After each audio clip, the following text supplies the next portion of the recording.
Hello everybody, the Great Dino Ranger here again, back with another review. Yes, it's been a little bit, a little while, not really, but just haven't really been finding a whole lot of stuff. Haven't really been able to get a whole lot of stuff, but did manage to pick this guy up at Walmart yesterday at the point of this recording. Yeah, I've been wanting a Wild Roar from the Jurassic Rebirth line for a little bit now, because they do have a lot of cool species I'm looking for.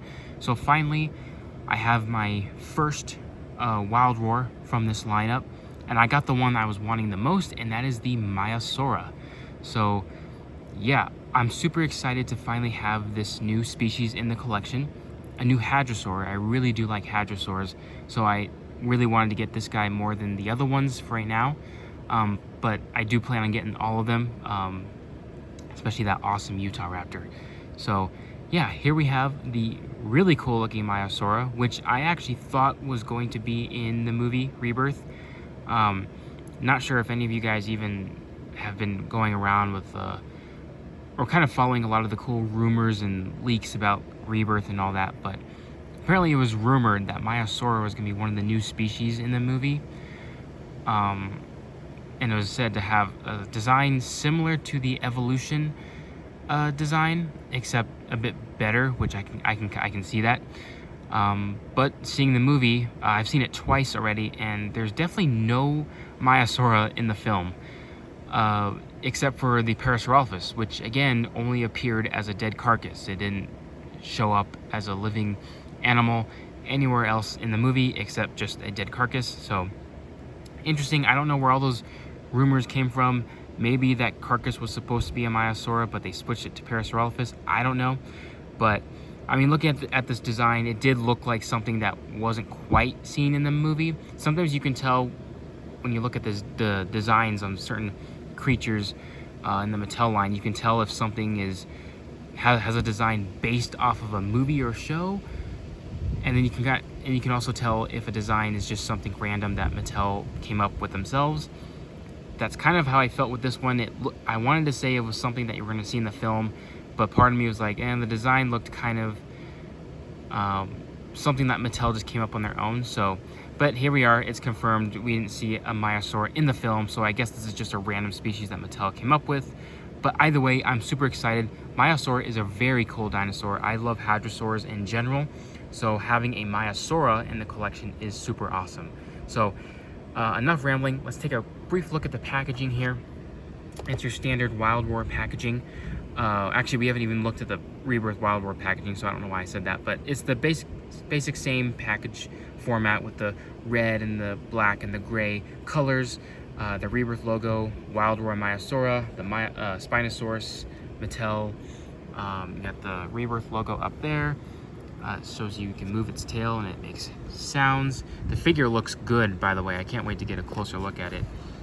And you got the Rebirth logo right there. Same on the other side.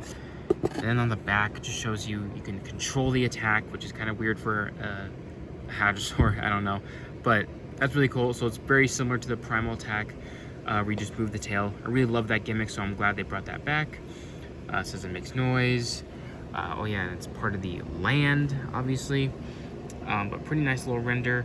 And you got the FACSAP information. You got some other stuff down here as well. The Baryonyx, Utah Raptor, and Nasutoceratops. I plan on getting all of them. I think I might plan to get the Utah Raptor next, just because it's a new species that I don't have in the Mattel collection yet. And then I want to aim to get these two. The Baryonyx, just because it's a cool sculpt, and I love Baryonyx, so that's why I want to get that one. And Nasutoceratops, this is the first figure we've gotten it adult-wise since 2019, so I have to get one to build up the herd. So yeah, that's pretty much it for the packaging. Let's go ahead and take out this awesome Hadrosaur. Alrighty, so here we have the Maiasaura out of the package and put together, because you obviously have to assemble the little part of the tail to it. But taking a look at it, I am really happy to have this figure in hand. Like I said before, Maiasaura is such a cool dinosaur. Hadrosaurs in general are such a cool dinosaur. That's why, I was super hyped to finally be able to pick this one up. And it just looks so good. And even if it's not part of the movie, it's a really great sculpt from Mattel and another great Hadrosaur to add to the line. I mean, we've already gotten, I think, 4 Hadrosaurs now. We'll do comparisons later. I have to go grab them. But I think we have like 4 now, including this one. So, yeah, it's pretty exciting. And taking a closer look at just the overall sculpt and detail of this Maiasaura, it's actually really good. And I think it pretty much captures the look of a real-life Maiasaura. Now, one of the things I noticed taking it out of the box, so you don't really quite see it when it's in the box, is the proportions are pretty interesting. Not maybe the best representation of a Hadrosaur build, I guess. I mean, the head and neck shape is good. The body shape is pretty good. The tail length is actually pretty good too. It's actually a pretty good length of a tail. Perhaps maybe it could have been a bit longer, but it's not terrible, unlike some other figures we've gotten in the past. It's actually more of like where the limbs are located, so the front limbs and the hind limbs. I just feel like maybe they're a bit too compacted together instead of spread apart in a more natural way, because it almost kind of feels like the legs and the arms are all too close together, and that the neck and the tail just feel like they stretch out way too long. Like that's the what it looks like with the way the legs are positioned. But it also could be the pose too. I mean, it very well could be the pose. This arm is bent backward in like a walking motion, so it looks like it's more closely compacted, but that's just me. Or maybe it could be the fact the limbs are a tad bit too short, because the body does seem pretty large and actually a pretty good size, but maybe the limbs could be a bit longer. Like the hind limbs could be a bit longer, just so it feels not too stocky. So that's probably the only thing I noticed in terms of maybe gripes, but I don't really, it's not really a gripe at all. It's just something I noticed. It is kind of weird, but it doesn't really take away from me liking this figure. So maybe other than this, I don't really have any major bad things to say about it. Actually, no, skip that. There is actually one thing that's something that does bother me a bit more than the way the legs and arms look, and that is they gave the Maiasaura 4 toes in the back, which is pretty sad, because Hadrosaurs, they do not have 4 toes in the back. They only had 3 toes. You can see that in their skeletons. We've had fossil footprints, and they have 3 toes, not 4. So Mattel has basically went back to their old ways of the Edmontosaurus that they did, and that one also had 4 toes, which is really disappointing in my opinion, because it's just not supposed to have 4 toes. And I know Hadrosaurs did not have dew claws either, so that you can't really count that as a dew claw. But that's the only major gripe I would say I have about this figure, is that they gave it 4 toes. The hands are actually not terrible either. They have like the 2 fingers up front, which I'm not sure if it's entirely accurate. Then they have like these 2 little digits on the side right here. Kind of wish they went with the route with the hooves that we've known from Edmontosaurus that we see on a bunch of other representations of Hadrosaurs today with the hooves. So it would have been cool if they kind of added that, or at least just give it like the generic, hands that they did for like the Corythosaurus or Parasaurolophus, just because. So, I mean, it's not entirely accurate. It's not terrible.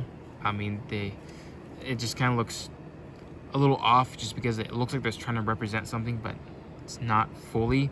So maybe the amount of digits isn't exactly correct, but the 2 digits kind of are reminiscent to the hoof-like structure, because I think there's like another little toe that's on the ground other than the big hoof that's there, but I don't know. But anyways, other than that stuff, everything else about the figure is really good, and it's not going to take away from how good this figure is, because everything else is great, from the sculpt, just the way it looks. Like the head, I really love the head. It captures the look of a Maiasaura, just with the certain shape of the skull, with the weird down curved of the skull right here into the beak, just the way the shape is. It's a very signature characteristic of Maiasaura that I've seen in so many other documentaries and paleo art and stuff like that, so I think that's really cool. And you got the signature crest on top right there, the little beak on the lower side. The mouth is positioned open. You can see the little gum flaps on the side right there, and a little bit of a tongue on the inside. The beak is nicely sculpted as well. The little nostril region, I think that's the nostrils right there, I believe. And some really nice texturing around the face, kind of a mix of scales and some line texture that kind of flow outward from the eye socket, kind of giving like that line texture, which is really cool. I'm a big fan of that. The eyes look really nice as well, same with the detail, little crest up there. The head is actually pretty wide from the top view and from the front view, but not in a bad way. It makes it stand out from all the other hadrosaurs in terms of the skull shape. So I'm just making an observation. It's nothing to complain about. Then around the neck, you got some really nice folds up here and some really nice scale work. And actually, speaking of scales, the scales are nicely done in this figure. Look, you got some really beautifully done larger scales here on the top. They kind of fade in and out between bigger and larger scales.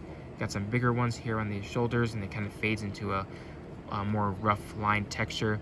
Here on the legs right here, you got some more patches of larger scales before they fade into smaller scales, which ultimately just looks like rough skin. Even here around the knee, which looks really great. And more of that nicely sculpted scale work continuing all the way down to the tail. Looking nice. So I really do love the sculpt work Mattel put on this Maiasaura with the amount of scale work, which is really nice. You even got some scales that are kind of poking or sticking out from the skin, so it has like some more rough texture to it, which is pretty cool. Another thing I like too is the neck right here. It has like a bunch of this flabby, wrinkly skin on the underside of the neck right here, which you don't see anywhere else. It's just here on the neck. So I almost feel like when looking at this, if this were alive, you can see all the skin just being really soft and flabby to the touch, but also when it moves and moves its head, you can just see it just kind of like swaying back and forth, just like when you see muscles flex in and out from the muscles and the movement of the animal. So I thought that was really cool. I like the little texturing right there with the really wrinkly, flabby skin. Going back to the arms, just some more that nice line texture. And going back to the hands, you got some more little ridges along the toes, or the fingers, and then the toes on the feet as well, which looks really nice. Just some more nice detail. And the muscle definition itself is really nice too. You can see it where it comes out of the skin and through the arms and the hind legs right here, even right here as well. I even like the little lines coming from the top of the ridge right here, which has a nice row of these little osteoderms, or just a row of little bumps along the back side of the animal, which is a very signature characteristic of a hadrosaur, in my opinion. Wherever you see them on a skeletal mount or just paleo art, I think that's really cool. So yeah, I really do like that a lot. And oh yeah, pretty much that's everything there is to say about the detailing and the sculpt of the Maiasaura. I think it is really well done, and Mattel did an excellent job. Yeah, colors, I love the colors on this one. It's so different and unique to that it doesn't look like it blends in with all the other hadrosaurs. I just love the colors in this one. I love like this bluish green color for the primary body color. Then you got like this cream white color for the underside of the mouth and a little bit here on the nose, and it kind of goes down the neck a little bit. You got a separate white color for these splotches of paint here on the side, almost reminiscent to like the design of a giraffe in my opinion. Then you got a bright yellow eye, which looks really nice. Some brown around the eye, which kind of brings it out a little bit more, makes it pop. And a brown stripe that goes along the side that just ends right before the legs on both sides, which is looking really cool as well. And you got a nice orange for the top of the snout and the little crest, which makes the head stand out so well. The colors complement each other so well on this one. So yeah, I really do love the colors on how they are on this one. And a nice darker gray for the top beak. Unfortunately, the inside of the mouth isn't painted, but the fact that it's kind of hard to get paint in there anyway, that's okay. However, the lower beak isn't painted, which is a bit unfortunate. It would have been nice if that one was painted. It would feel just a tad bit more complete. But you know, it is what it is at this point from Mattel. But it does not take away from how cool this figure is, as I keep on saying. But the colors, again, spot on. I really love the colors. I love the little white splotches I love the blue color, I love the brown stripe. I just love the mix of colors here on the head. The blue, the white, the brown, and the orange. It just looks so good. Now for the articulation, it's pretty simple. So here on the front limbs, they just kind of ratchet in and out, which is a bit different. Other ones feel like they just can move freely, but these ones are on a ratchet joint, which I feel like makes them a bit more safer to use in a way. More like you're not gonna have to risk it breaking or anything like that. They just feel more secure, I guess is what I'm trying to say. So they move forward and backwards, and they pivot in and out. Same with the other limb as well. And the hind limbs do not pivot in and out, which is something I really do like. It's kind of nice when they splay out like that, because then it's good for stability when you're trying to pose it. But I like it when it doesn't have that, because then you're just not having to worry about it. You can just move the legs forward and backwards, and then that's it. Especially for these mainline figures. For a Hammond collection, I'm okay with the legs splaying out, because those ones are meant to be posed. So the hind limbs, they just move on a ratchet joint forward and backwards. A lot of nice positions here. But yeah, pretty nice. And then the tail here, the part where you attach, just spins around. But obviously I don't really care about those. Also on the underside, you get the little scan code right there, the little Jurassic logo, some nice little line texturing on the underside of the foot. And oh yeah, even the underside is a bit more, it doesn't have a lot of scales, but it has like this smoother skin texture. But it has a lot of texture in it anyway, even though it's not covered in scales. So I thought that's pretty nice as well. So yeah, that's pretty much it for articulation, nothing around the head or anything. Now let's get on to the action feature, which has basically been the same since the, I think, yeah, pretty much all of this year with the new Wild Roar lines. Starting with that line that came with the Ceratosuchops and the Kentrosaurus, just all in the tail. It's that classic primal attack motion, and I love it a lot. So let's go ahead and take a closer look at it. So you move the tail up and down, as well as twist it, and it makes some noise. So let's go ahead and test out the action feature.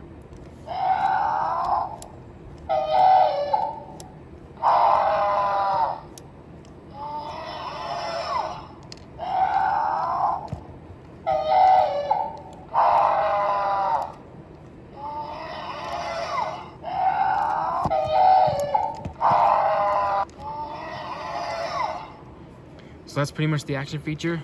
As I said, you just move the tail around and it makes some noises. The noises seemed very different to me when I first saw this, because I was like, oh, this is probably going to be in the movie. These are the sounds it makes.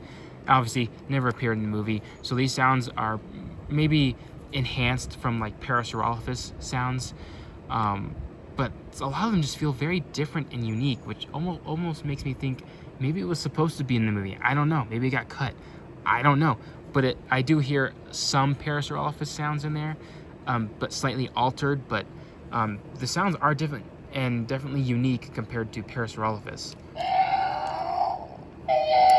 Especially that one. I never heard that one before. See, that's why I thought it was part of the movie. But anyways, that's pretty much it for this figure. Let's go ahead and take a look at some comparisons. First up, here we have a human figure. We just have Robert Muldoon. And yeah, it's a pretty nice size. Pretty underscaled, I would say. Maiasaura, I mean, it wasn't like the biggest hadrosaur. You know, it's not like as big as like Edmontosaurus.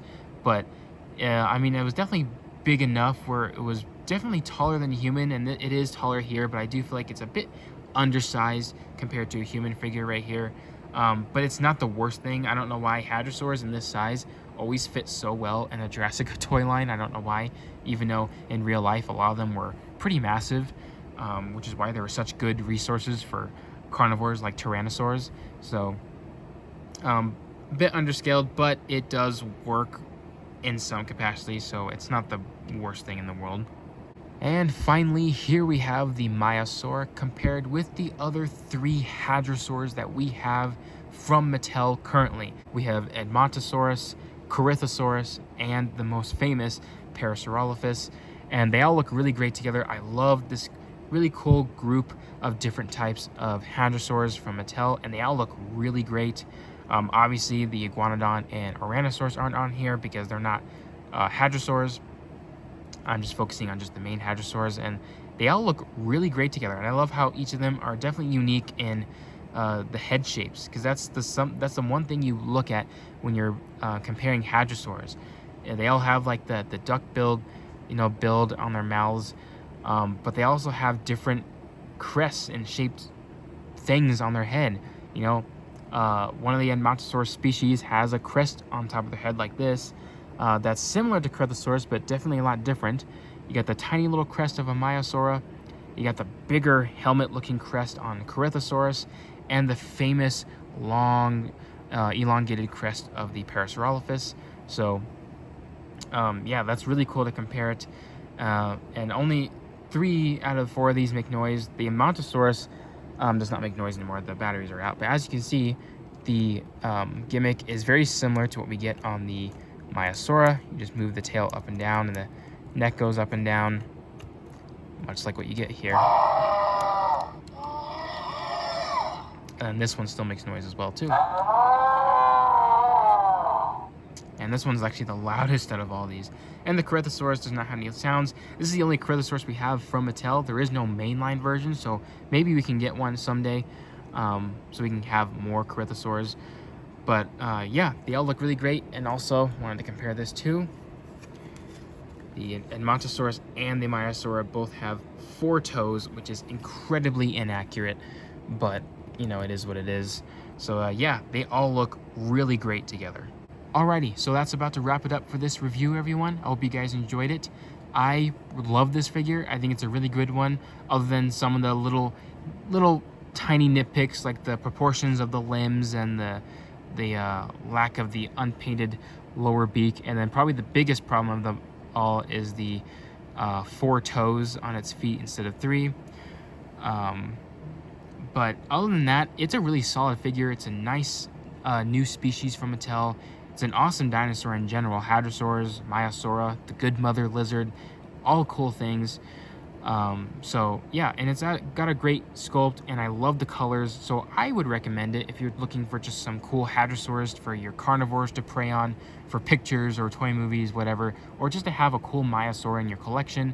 Because this is the only Maiasaura I have in any of my collections. So yeah, I recommend it. So yeah, hope you guys enjoyed this review. Like, comment, subscribe, and I'll see you guys again for the next video.